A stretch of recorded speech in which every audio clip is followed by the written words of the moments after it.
Hi guys, welcome back. My name is Scott, and today we're going to be painting the Kataphraktoi, which are a cavalry unit that was recently released for the Old Dominion army in Conquest: The Last Argument of Kings. So let's go ahead and dive into how I painted these models.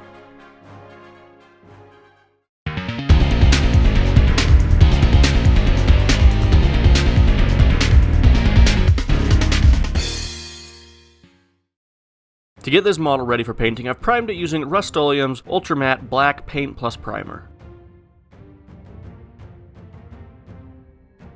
The first thing we're going to do on this model is we're going to take Morghast Bone, and we're going to use this as the base color for all of the bone parts of the horse and the rider.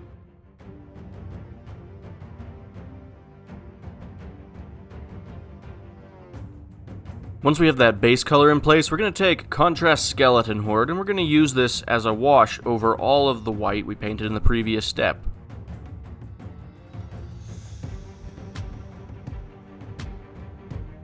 Once our contrast paint is dried, we're going to take Screaming Skull. We're going to use this to highlight all of the most raised ridges of the bone.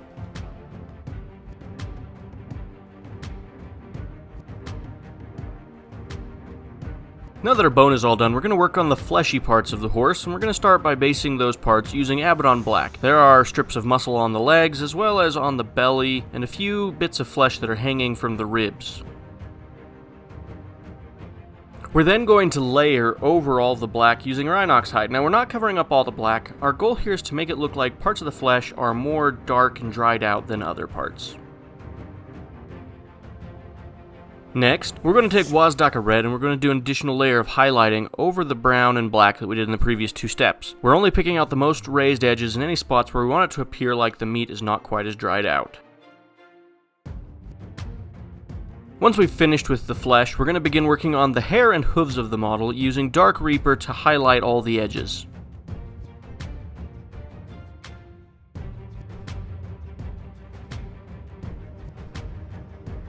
Now that we've finished with all the bone and natural parts of the horse, we're going to take Zandri Dust, and we're going to paint this on the mantle that goes underneath the lamellar on the horse. For those unfamiliar with the term, lamellar refers to the style of armor that this horse is wearing. Next thing we're going to do is we're going to take Leadbelcher, and we're going to use this to paint all of the armor plates on the model, both on the horse and the rider.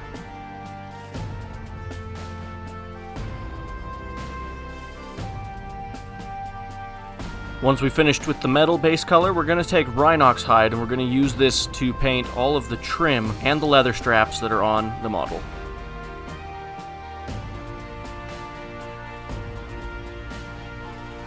Now we're going to quickly take Dryad Bark, and we're going to paint the haft of the spear using this color.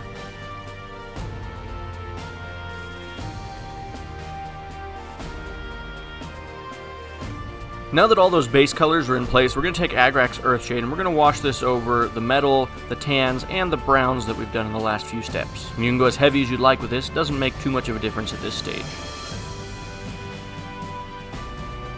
Next thing we're going to do is we're going to take a mixture of Gryph-Hound orange and brown ink, and we're going to use this kind of like a wash and put it in the cracks between all the different armor plates. We're going to do 3 or 4 coats of this color.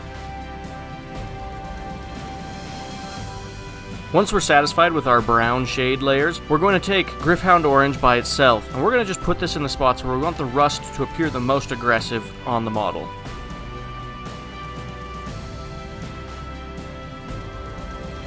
Once we've allowed that contrast to dry, we're going to take Troll Slayer Orange, and we're going to stipple this in the spots where we want the rust to be the brightest. You don't want to go too heavy with this because it will transition your model from looking rusty to just looking orange.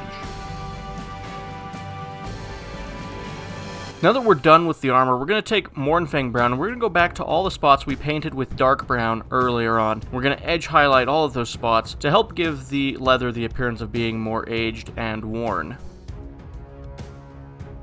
Next thing we're going to do is we're going to take Balthasar Gold, and we're going to paint all of the fancy details on his shield, and on this model we're also going to paint the death mask that he's wearing using this same color.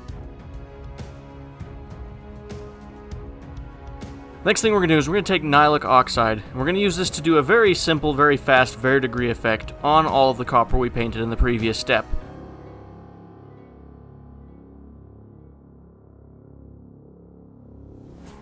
Once that color is finished drying, we're going to take Sycorax Bronze, and we're just going to highlight a couple spots on the copper oxidized parts that we want to look a little bit cleaner.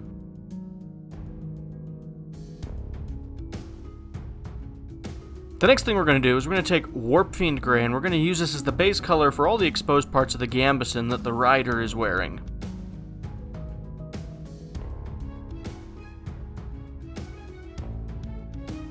We're going to shade the gambeson using Reikland Fleshshade, and I did 2 different coats of this just to give a bit of a tan color to the purple.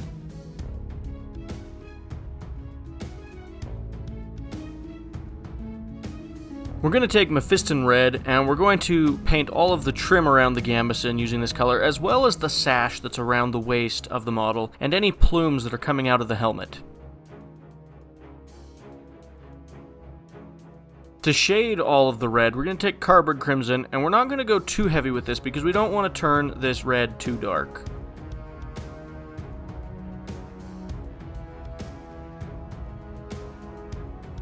Once that crimson shade has dried, we're going to take Evil Sunz Scarlet, and we're going to use this to highlight all of the raised surfaces on the trim and sash on the model.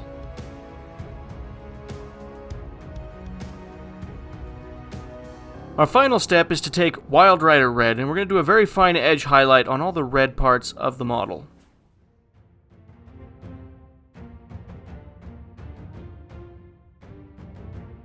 With that, we finished painting our Kataphraktoi. Thank you so much for watching this video today. I really hope you've enjoyed it. If you have, go ahead and like it, and then subscribe to my channel so you can see future videos. And then I'd be very interested to know what Conquest models you would like to see me paint, so go ahead and let me know down in the comments. As always, have an amazing day, and we'll catch you in the next one.